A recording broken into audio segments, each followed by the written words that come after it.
Gente, a madrugada do BBB 26 foi absolutamente insana.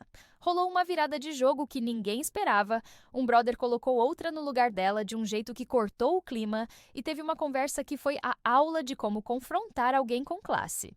E olha, se inscreve no canal e deixa aquele like agora, porque o que aconteceu nessa madrugada vai mudar completamente o jogo daqui pra frente. Logo depois das caixas surpresa, onde o Leandro foi parar no paredão por escolha do cowboy e do Brígido, a casa explodiu em conversas, tretas e decisões estratégicas.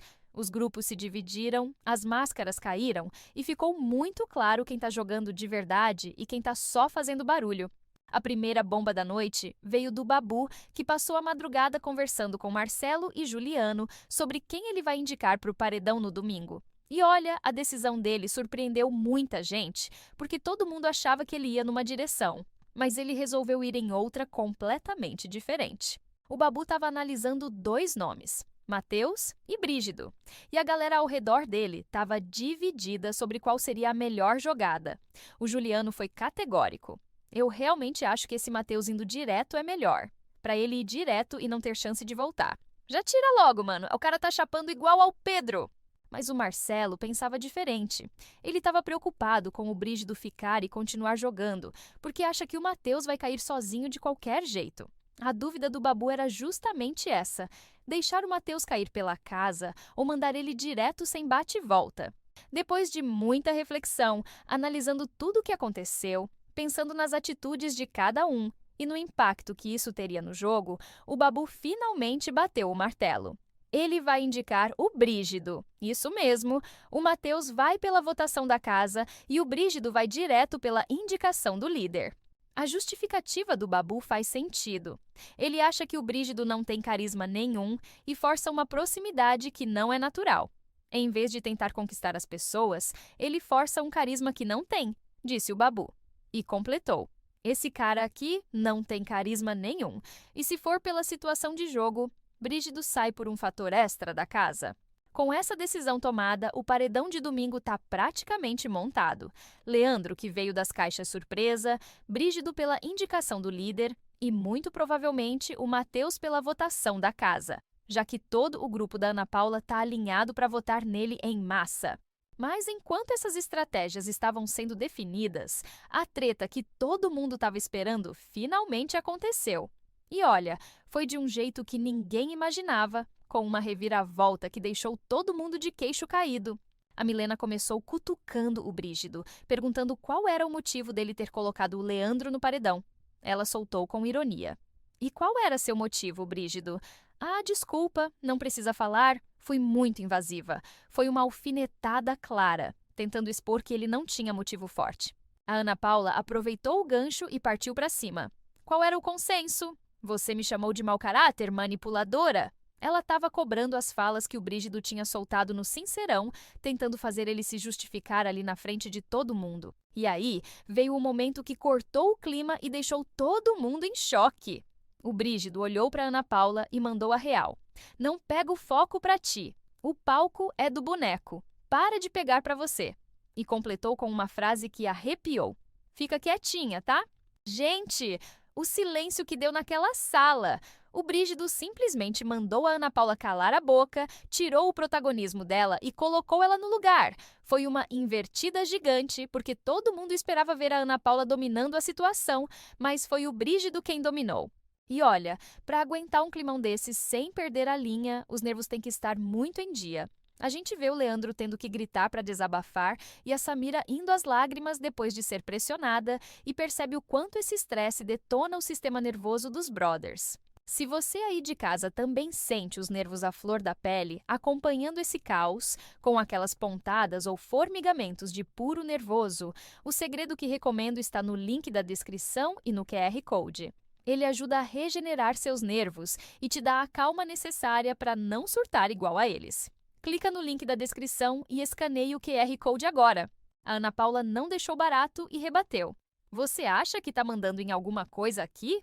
Você só fica se esquivando. O manipulador é outra pessoa.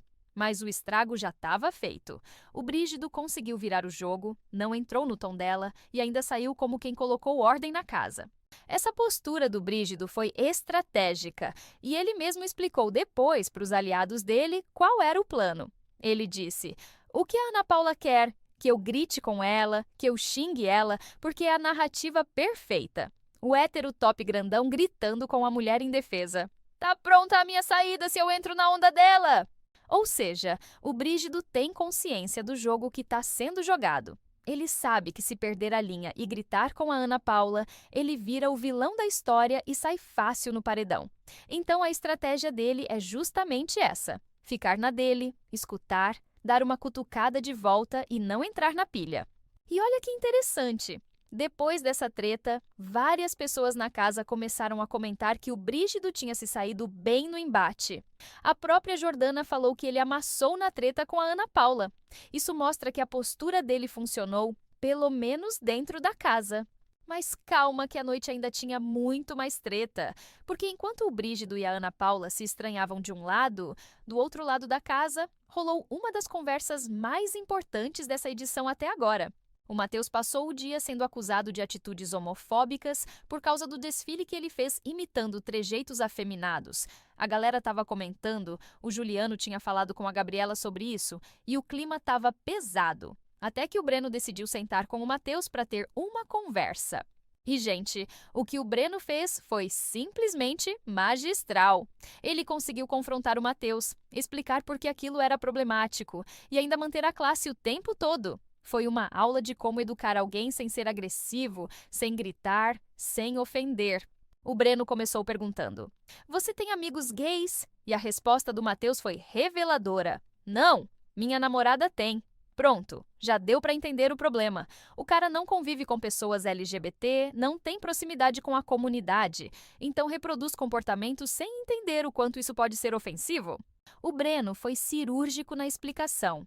Brincar com o comportamento estereotipado de um grupo que você não conhece pode ser bastante ofensivo. E completou: "Você conviveu muito com pessoas gays?" O Matheus respondeu: "Minha namorada convive bastante, mas eu não." Ali ficou claro que o Matheus tem um problema de referência. Ele não é necessariamente mal intencionado, mas por falta de convivência e conhecimento, ele reproduz coisas que são sim homofóbicas, mesmo que ele não perceba. E olha a resposta do Matheus depois dessa explicação. Não tinha parado para pensar nisso. Pelo menos ele reconheceu que tem algo a aprender. O Breno continuou: "Muita coisa que você fala ou faz está além do jogo, como imitar pessoas afeminadas ou dizer que mulher tem que se comportar assim ou assado. Você tem seus pensamentos que vão para além da casa, que você vai ter que lidar." Foi uma forma elegante de dizer: "Cara, você tá falando merda, e isso vai te custar lá fora." Mas sem ofender, sem gritar, apenas explicando e educando. É exatamente assim que se faz um confronto com classe. O Matheus tentou se defender, dizendo que tem figurinha no WhatsApp dele fazendo aquele gesto, que fez o mesmo na casa de vidro e ninguém reclamou. Mas o Breno foi firme: "Você estereotipou um comportamento gay. Esse é o problema. Não foi um ataque a mim ou ao Marcelo, mas pode ofender muita gente." E teve um momento crucial nessa conversa que mostra como o Matheus ainda não entendeu a gravidade da situação. Ele perguntou: "Tu se sentiu ofendido?" E o Breno respondeu: "Eu não tenho que sentir nada. Alguém pode se sentir ofendido." Ou seja, não é sobre o Breno especificamente, é sobre qualquer pessoa LGBT que assista isso e se sinta desrespeitada. Depois dessa conversa, o Breno deixou claro para os outros que bloqueou o Matheus da convivência dentro da casa. Ele não vai mais ter proximidade, não vai mais dar papo, mas frisou que isso não impedia que as ações do Matheus continuassem sendo vistas como ofensivas pelos demais. Mas o Matheus não aprendeu a lição. Porque logo depois dessa conversa séria e respeitosa com o Breno, ele foi reproduzir o mesmo desfile para Sol e para o Capetinha, dizendo: "Ridículo, mano! Falar da patroa, eu falo, repito e os caralho a quatro. Agora uma dessas? Não." Ou seja, ele continua achando que tá certo, que todo mundo tá distorcendo as palavras dele e que ele é a vítima da história. Isso mostra uma falta de autocrítica gigante e pode ser fatal para o jogo dele. E para piorar ainda mais a situação, o Matheus foi atrás da Samira para tentar forçar ela a defender ele. Ele ficou insistindo: "Na casa de vidro, a gente fez um desfile, fizemos ou não fizemos? Tu não lembra como desfilei?" A Samira tentou não entrar no assunto, mas ele continuou pressionando. Até que o Matheus soltou uma frase absurda. Tu não, tu já é induzida. A Samira perguntou chocada. Sou manipulada? E ele confirmou.